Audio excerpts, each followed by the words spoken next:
E aí, galera, tudo certo com vocês? Vamos a mais uma aula de anatomia humana e hoje é dia de sistema respiratório. Vem comigo!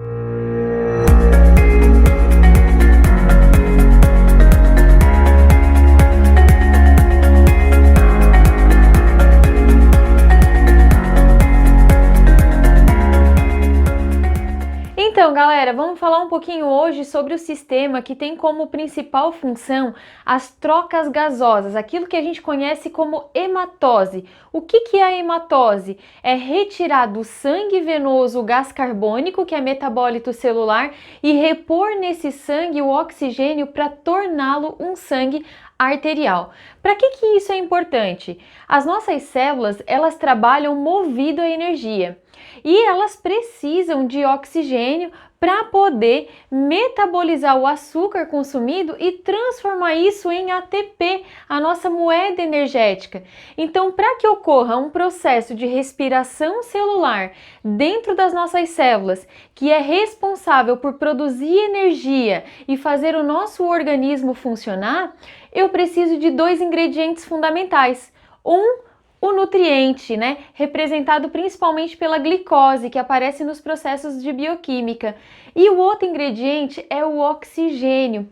Quando eu tenho a junção de glicose com oxigênio, eu consigo então ter a produção de ATP, produção de água nesse processo bioquímico e a liberação de gás carbônico. Então eu tenho um problema aí, porque eu consigo obter o oxigênio e transformá-lo em energia, só que, no entanto, eu gero um resíduo metabólico que, em excesso no sangue, causa acidez. Então, eu preciso eliminar esse gás carbônico.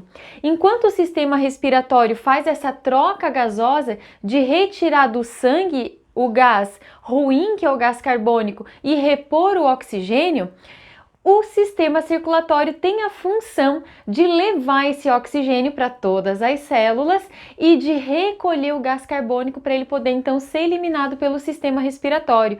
O sistema respiratório tem como principal função as trocas gasosas, troca de gás carbônico por oxigênio, conhecida como hematose, mas ela também é responsável pelo controle do pH sanguíneo, visto que gás carbônico em excesso causa a acidez desse fluido. Filtra e aquece o nosso ar. Então a gente vai perceber que o nosso sistema respiratório tem uma linha de defesa incrível para impedir a entrada de agentes patogênicos. Além disso, aqui na região olfatória, eu tenho células que funcionam como quimiorreceptores, que conseguem perceber substâncias químicas que estão presentes no ar, dando a nós o sentido do olfato, Além disso, no sistema respiratório existe a laringe, onde estão presentes as cordas vocais, que são responsáveis pela emissão da voz, pela fonação. Então tá aí as funções do sistema respiratório. O processo respiratório, ele vai acontecer em 3 momentos. Num primeiro momento, é um processo mecânico que eu chamo de ventilação pulmonar. Ventilação pulmonar é o que popularmente a gente chama de respiração, quando a gente coloca o ar para dentro num processo de inspiração e quando eu coloco o ar para fora num processo de expiração. Esse processo é altamente auxiliado por musculatura, visto que o pulmão, que é o principal órgão do sistema respiratório, ele não tem a capacidade de movimentação. Quem consegue fazer com que ele se expanda ou volte ao volume normal dentro da caixa torácica são músculos auxiliares da respiração, que a gente conhece como diafragma, o principal músculo, e a gente tem os músculos intercostais. Como que funciona o processo de respiração mecânica? O processo de respiração mecânica, ele funciona por diferença de pressão. E é sempre importante a gente pensar, que existe menor pressão aonde tem uma menor quantidade de gases. Então, o que acontece? Para que o ar consiga entrar nas minhas vias aéreas e adentrar a região do pulmão, eu preciso que o meu músculo diafragma, que fica logo abaixo dos pulmões, que ele se contraia.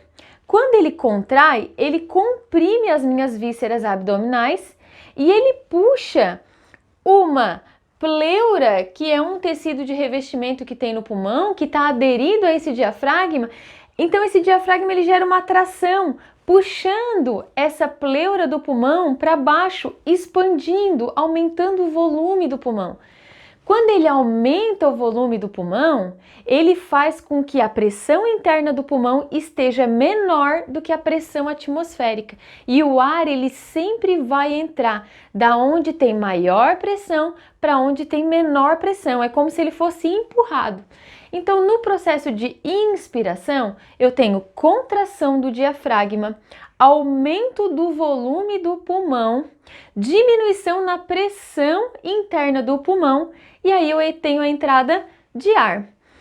Tá, professora, e na expiração? Na expiração eu tenho tudo ao contrário. Eu tenho o relaxamento do diafragma, que vai comprimir o pulmão, vai diminuir o volume dele, né? Isso vai fazer com que a pressão ali fique maior e o ar então seja jogado para fora, para a atmosfera. Então, o nosso processo de respiração, ele acontece por diferença de pressão. Lembrando que o ar sempre vai ser empurrado da onde tem maior pressão para onde tem menor pressão.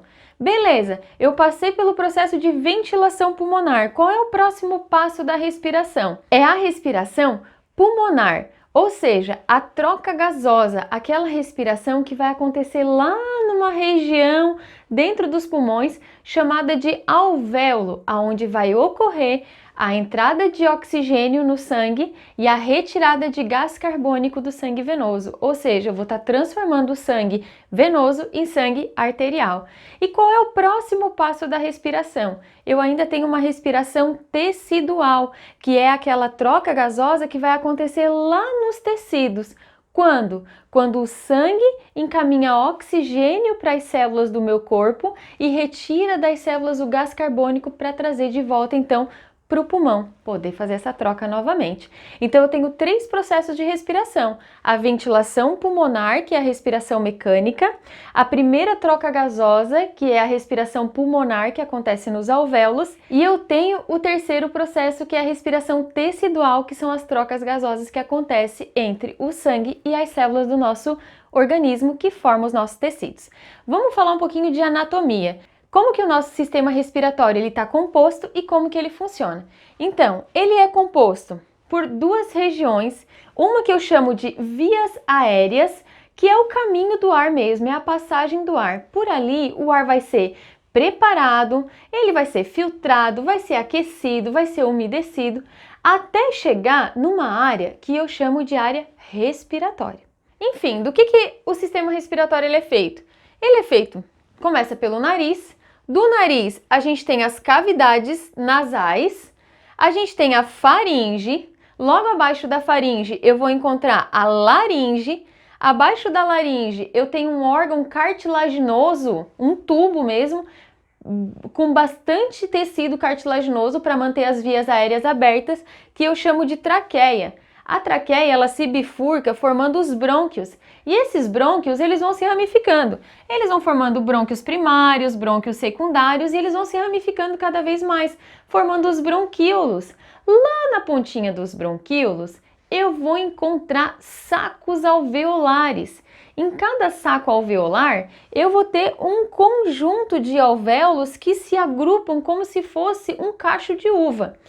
Essas estruturas alveolares aqui, elas são microscópicas, mas apesar de serem microscópicas, elas estão em grande quantidade. Se juntar a quantidade de alvéolo que tem nos 2 pulmões, a gente tem aproximadamente 750 milhões de alvéolos, e isso vai equivaler a 70 metros quadrados de área. Então, olha a importância de se ter um pulmão alveolar. O alvéolo permitiu que a gente tivesse uma maior área de contato com o ar e tivesse uma troca gasosa mais eficiente. Qual é a função de cada estrutura? O ar, ao entrar pelo nariz, ele vai ser filtrado pelos pelos que tem ali, pelo muco que tem nessa região também. Toda a área respiratória, né, toda a via respiratória é uma via que tem bastante célula mucosa produtora de muco, né, justamente para evitar a invasão de agentes patogênicos. Então, aqui no nariz, o ar vai ser filtrado, vai ser umedecido. As fossas nasais, cavidades nasais ou conchas nasais, né, são estruturas altamente vascularizadas que fazem o aquecimento do ar. O ar, quando aquecido, ele passa para a faringe. Na faringe eu encontro uma válvula conhecida como glote e epiglote, que ela separa o ar do alimento. Então, essa região aqui impede que o alimento invada as vias aéreas. Abaixo da faringe eu tenho a laringe, que é responsável aí pela fonação, que é onde estão as cordas vocais. Da laringe eu tenho a traqueia. A traqueia, a traqueia e os brônquios são estruturas todas cartilaginosas que mantêm as vias aéreas abertas e faz com que o ar consiga ficar cada vez mais estreito para poder atingir a região alveolar, que é microscópica. Os brônquios, bronquíolos e alvéolos ficam dentro de uma estrutura que a gente chama de pulmão. O que a gente percebe? Que o pulmão, ele parece um órgão esponjoso, né? Ele tem essa sensação de que ele é uma esponja. Ele parece um órgão esponjoso porque ele é praticamente todo recoberto de alvéolos, e como alvéolos são bolsinhas de ar, dá a impressão de que esse órgão realmente é uma esponja, como se tivesse vários poros dentro dele vazios. Não que estão vazios, mas estão cheios de ar. O pulmão ele é revestido por duas pleuras, e isso é bem importante. A pleura visceral fica grudada no pulmão. A pleura parietal, ela fica grudada no diafragma. Isso faz com que, por exemplo, quando o diafragma contrai, ele puxa a pleura para baixo. Quando ele puxa a pleura parietal para baixo, ele acaba tracionando o pulmão, aumentando o volume desse pulmão, tá? Entre as pleuras existe um líquido pleural, né, que mantém a pressão ali para que o pulmão não murche, né? Então o pulmão ele se mantém no tamanho natural dele, mesmo quando está em repouso, ele não esvazia, por conta desse líquido pleural que está entre as pleuras que mantém a pressão pulmonar.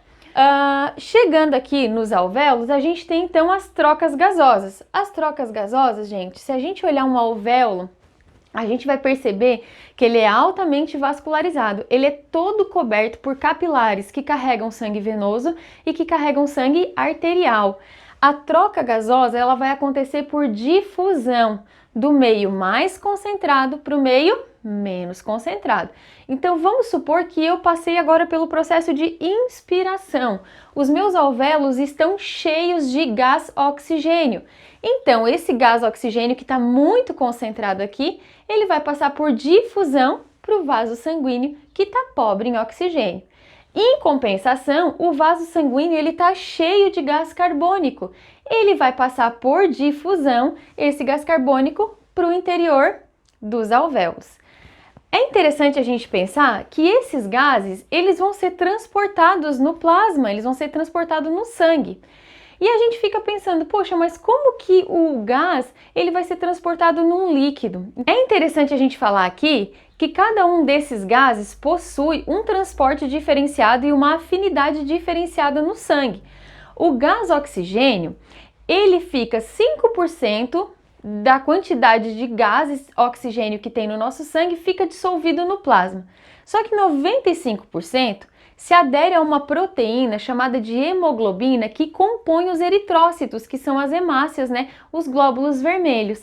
E aí, o gás oxigênio, quando ele está sendo transportado dentro do eritrócito, ele forma uma oxihemoglobina. Por quê? Porque ele está associado a uma proteína de hemoglobina. Então ele forma um O2HB, como a gente diz, uma oxihemoglobina. Agora o gás carbônico, ele é um pouco mais complexo, porque ele não tem tanta afinidade assim com hemoglobina. Então o gás carbônico, para ele ser transportado no sangue, 5% dele vai estar dissolvido ali no plasma. 25% dele consegue se aderir à hemoglobina. Agora, 70% dele vai reagir com a água e vai formar ácido carbônico. Só que o ácido em meio aquoso, ele logo se dissocia e ele libera cátions, né? Então ele libera hidrogênio e ele acaba formando o bicarbonato. Isso é uma reação extremamente importante para diminuir a acidez do sangue. Por isso que gás carbônico em excesso não é interessante, porque faz com que o pH do nosso sangue fique muito baixo. Quando o carbono se associa a uma hemoglobina, a gente tem uma carbohemoglobina. E para a gente finalizar essa aula, vale a pena ressaltar alguns problemas que o cigarro causa no sistema respiratório. Então, assim, se a gente for parar para pensar, os alvéolos, eles tornam a respiração pulmonar eficiente porque eles têm uma área de contato com o ar muito grande. O que acontece com pessoas que são usuárias de cigarro? O cigarro ele produz substâncias que destroem membranas internas do alvéolo e essas membranas justamente aumentam a área de contato. Isso faz com que essa pessoa não tenha a mesma quantidade de trocas gasosas do que teria um pulmão normal.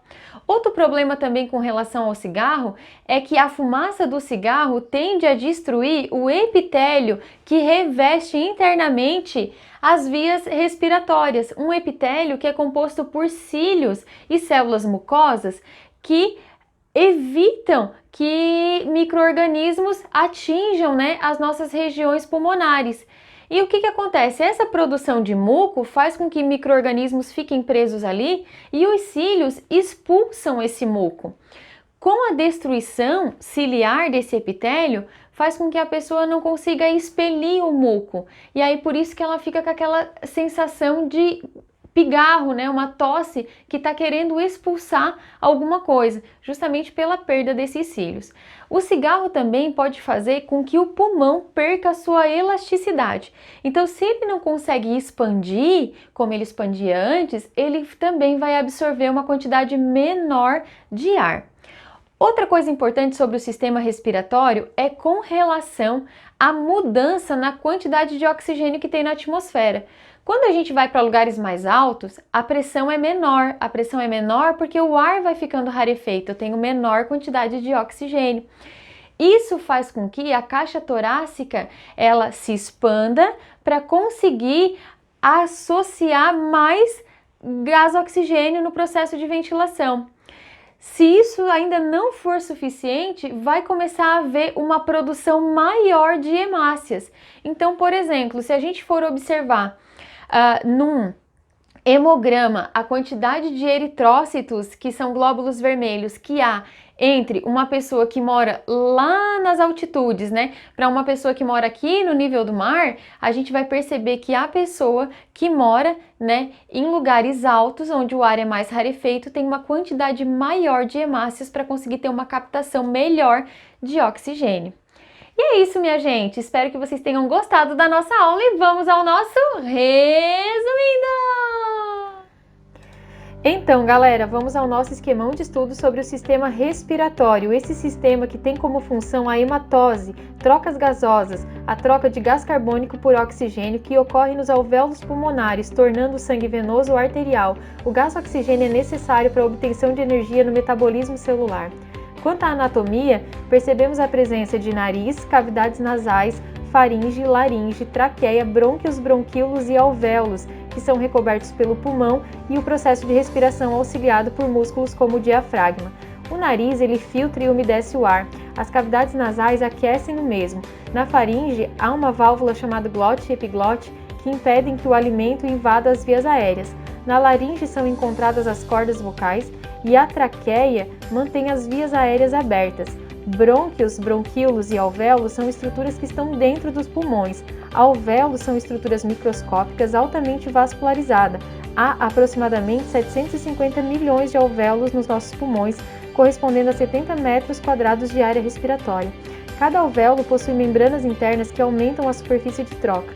O pulmão ele é uma estrutura esponjosa e elástica revestida de pleuras, pleura parietal e visceral. Quanto às trocas gasosas, ocorrem por difusão simples do meio mais concentrado por meio menos concentrado, do oxigênio para o sangue e o gás carbônico para o interior dos alvéolos. Nos alvéolos há a formação de oxohemoglobina, associação de gás carbônico com hemoglobina. Nos tecidos há a dissociação, liberando o gás oxigênio. No sangue venoso, 20% de gás carbônico entra na corrente sanguínea, 70% se associa à água, forma ácido carbônico e logo se dissocia, liberando cátion e bicarbonato, controlando assim o pH do sangue. O nosso processo de respiração ocorre por diferenças de pressão e difusão de gases. O ar, ele sempre sai do meio de maior pressão para o meio de menor pressão. A ligação entre hemoglobina e gás oxigênio depende da pressão parcial do gás, depende do pH do sangue. Os movimentos respiratórios são inspiração e expiração, são controlados por músculos auxiliares como o diafragma e músculos intercostais, e o ritmo respiratório é controlado pelo bulbo, região cerebral. Pessoal, bora estudar! Beijo no coração e até a próxima aula!